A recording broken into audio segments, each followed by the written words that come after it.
ಪಿತೃದೇವೋಭವ, ಓಂ ಶ್ರೀ ಪಿತೃದೇವೋಭವ, ಓಂ ಶ್ರೀ ವೃಕ್ಷದೇವೋಭವ.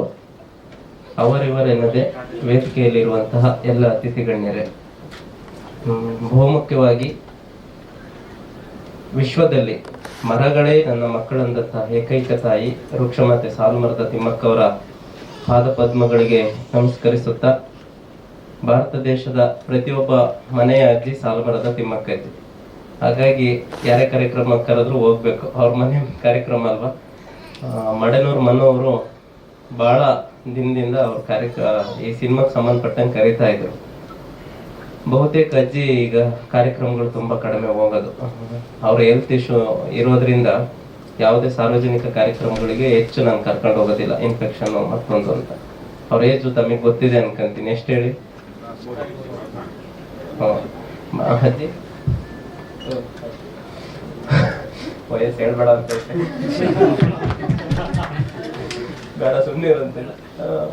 114 ವರ್ಷದ ಹಿರಿಜೀವ ಇವತ್ತು ಭಾಗಿಯಾಗಿದ್ದಾರೆ. ಕುಲದಲ್ಲಿ ಯಾವುದು ಕೇಳಿಲ್ಲ ಅಲ್ವಾ. ಬಹುತೇಕ ಈ ದೇಶದಲ್ಲಿ ಸರಿಯಾಗಿ ಅದನ್ನ ಅರ್ಥ ಮಾಡ್ಕೊಂಡಿದ್ರೆ ಜಮ್ಮು ಕಾಶ್ಮೀರದಲ್ಲಿ ಆದ ಘಟನೆ ಆಗ್ತಾ ಇರಲಿಲ್ಲ.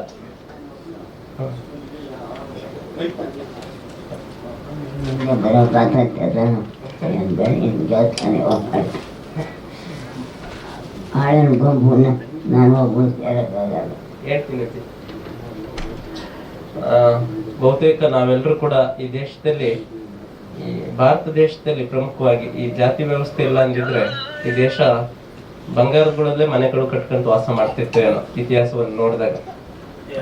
ಬಾಬಾ ಸಾಹೇಬರು ಸಂವಿಧಾನ ಬರ್ಕೊಟ್ಟು ಕಾನೂನು ಇಷ್ಟು ಪ್ರಬಲವಾಗಿದ್ರು ಕೂಡ ಇವತ್ತು ಜಾತಿ ವ್ಯವಸ್ಥೆ ಅಷ್ಟೇ ಪ್ರಬಲವಾಗಿದೆ. ಇಂಥ ಸಂದರ್ಭದಲ್ಲಿ ಈ ಚಿತ್ರತಂಡ ಕುಲದಲ್ಲಿ ಕೀಳೆ ಯಾವುದು ಅಂತ ಹೇಳಿ ನಮ್ಮ ರಾಜ್ಕುಮಾರ್ ಅವರ ಸಿನಿಮಾದ ಒಂದು ಟೈಟಲ್ ತಗೊಂಡು ಮಾಡಿದೆ. ತುಂಬಾ ಸಂತೋಷ.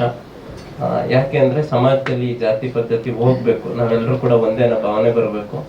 ನನಗೆ ಬಹಳ ಖುಷಿಯಾಗಿದ್ದೇನೆಂದ್ರೆ ಯೋಗರಾಜ್ ಭಟ್ರು ಅವ್ರನ್ನ ನಾನು ಬರೀ ಸಿನಿಮಾದಲ್ಲೇ ನೋಡಿದ್ದೆ, ಬಹುತೇಕ ನೇರವಾಗಿ ಭೇಟಿ ಆಗಿಲ್ಲ ಅನ್ಕೊಂತೀನಿ. ಇವತ್ತು ಭೇಟಿ ಆಯ್ತು, ಬಹಳ ಖುಷಿ ಆಗುತ್ತೆ. ನನ್ನ ಪುಟದಲ್ಲಿ ಬರ್ಕೋಬಹುದು. ಇವತ್ತು ಚೇರ್ಗಳಿಗೋಸ್ಕರ ಹೊಡೆದಾಡ್ತಾರೆ, ನನಗ್ ಚೇರ್ ಹಾಕಿಲ್ಲ, ನನಗ್ ಚೇರ್ ಹಾಕಿಲ್ಲ ಅಂತ.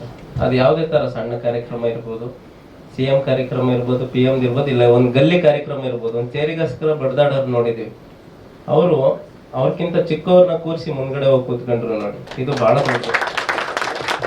ಇಂತಹ ವ್ಯಕ್ತಿತ್ವ ಇರುವ ವ್ಯಕ್ತಿಗಳು ಈ ಸಿನಿಮಾದಲ್ಲಿ ಮಾಡಿರೋದ್ರಿಂದ ಈ ಸಿನಿಮಾ ಖಂಡಿತ ಯಶಸ್ವಿ ಆಗುತ್ತೆ ಅಂತ ನಾವಾದ್ರೂ ಸಹ ಭಾವಿಸಿದ್ದೇವೆ.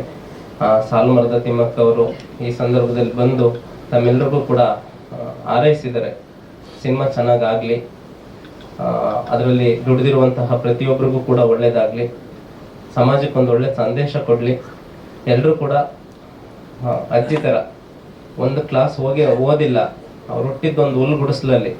ಅವ್ರ ತಂದೆ ಯಾರ್ದೋ ಮನೇಲಿ ಜೀತ ಮಾಡ್ತಾ ಇದ್ರು. 10ನೇ ವಯಸ್ಸಲ್ಲಿ ತಿಮ್ಮಕ್ಕ ಅವ್ರು ಕೂಡ ಒಬ್ರು ಮನೇಲಿ ಜೀತ ಮಾಡ್ತಾ ಇದ್ರು. 20 ಮದುವೆಯಾಗಿ ಬಂದಾಗ ಅವ್ರ ಗಂಡ ಕೂಡ ಒಂದು ವಾರದ ಮೊದಲು ಜೀತದಿಂದ ಬಿಡಿಸ್ಕೊ ಬಂದಿದ್ರು ಅವ್ರ ಗಂಡನ್ನ. ಅಂತಹ ಬಡತನದ ಬದುಕಲ್ಲಿ ಮದುವೆಯಾಗಿ 25 ವರ್ಷ ಆದ್ರೂ ಮಕ್ಕಳಾಗೋದಿಲ್ಲ. ಆ ಸಂದರ್ಭದಲ್ಲಿ ಹೇಗಿರುತ್ತೆ ಅಂತ ಹಿಂದಿನ ಪರಿಸ್ಥಿತಿ ಎಲ್ರಿಗೂ ಗೊತ್ತಿರುತ್ತೆ. ಅವರು ಸೂಸೈಡ್ ಮಾಡ್ಕೊಳಕ್ ಪ್ರಯತ್ನ ಮಾಡ್ತಾರೆ, ಆಗೋದಿಲ್ಲ.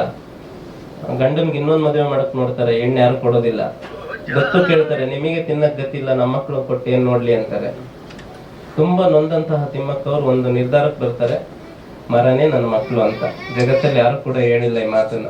ಮರನೇ ಮಕ್ಕಳು ಅಂತ ಬೆಳೆಸಿ ಇವತ್ತು ಸಾಮಾನ್ಯ ಈ ದೇಶದ ಕಟ್ಟ ಕಡೆಯ ವ್ಯಕ್ತಿ ಈ ಜಗತ್ತು ಈಕೆ ಬಗ್ಗೆ ಮಾತಾಡೋದು ತರ, ತಿರುಗಿ ನೋಡೋ ತರ ಸಾಧನೆ ಮಾಡದಂತಹ ತಾಯಿ. ಇನ್ನು 100 ವರ್ಷ ಅಲ್ಲ, 1000 ವರ್ಷ ಹೋದ್ರೂ ಕೂಡ ತಿಮ್ಮಕ್ಕನ ಹೆಸರು ಇರ್ತದೆ. ಆ ತರ ನಾವೆಲ್ಲರೂ ಕೂಡ ಬಾಳ್ಬೇಕು, ಬದುಕಬೇಕು. ಏನೋ ಹೆಸರಿನಿಂದೆ, ಏನೋ ಹಣದಿಂದೆ, ಯಾವುದೋ ವ್ಯಕ್ತಿಗಳಿಂದ ಹೋಗೋದ್ಕಿಂತ ಇಂತಹ ವ್ಯಕ್ತಿಗಳ ಆದರ್ಶಗಳನ್ನ ತಮ್ಮ ಬದುಕಲ್ಲಿ ಅಳವಡಿಸ್ಕೊಂಡು ಪ್ರತಿ ವರ್ಷ ಒಂದು 4 ಗಿಡಗಳನ್ನ ನೆಟ್ಟು ಪ್ಲಾಸ್ಟಿಕ್ ಅನ್ನ ಸಂಪೂರ್ಣವಾಗಿ ನಿಷೇಧ ಮಾಡಿ, ಸಾಧ್ಯವಾದಷ್ಟು ರಾಸಾಯನಿಕ ಮುಕ್ತ ಮಾಡಿ, ಈ ದೇಶದಲ್ಲಿ ಮರ ಗಿಡ ನದಿ ಎಲ್ಲದನ್ನು ದೇವರು ಅಂತ ಪೂಜಿಸಿದ್ರು, ಆದ್ರೆ ಎಲ್ಲ ಹಾಳಾಗೋಗಿದೆ. ಬೇರೆ ದೇಶದವ್ರ ಕೈಲಿ ಹೇಳಿಸ್ಕೊಳೋದು ಬೇಡ, ನಮ್ಮ ಪರಿಸರವನ್ನು ಶುದ್ಧವಾಗಿ ಇಟ್ಕೊಳ್ಳೋಣ ಅಂತ ಹೇಳ್ತಾ ಈಗ ಕರೆಸಿ ಅಜ್ಜಿಯನ್ನ ಕರೆಸ್ಲಿಕ್ಕೆ ಬಹಳ ಪ್ರಯತ್ನ ಮಾಡಿದಂಥ ಮನು ಅವ್ರಿಗೆ ಆಂಧ್ರದಲ್ಲಿ ಸಿಕ್ಕಿದ್ರು ಒಂದು ಕಾರ್ಯಕ್ರಮದಲ್ಲಿ. ಅವ್ರಿಗೂ ಕೂಡ ಒಳ್ಳೇದಾಗ್ಲಿ, ಮುಂದೆ ಇನ್ನೂ ಒಳ್ಳೆ ಒಳ್ಳೆ ಅವಕಾಶಗಳು ಸಿಕ್ಕಿ ದೊಡ್ಡ ಮಟ್ಟಕ್ಕೆ ತಾವು ಕೂಡ ಬೆಳೀಲಿ ಅಂತ ಹೇಳ್ತಾ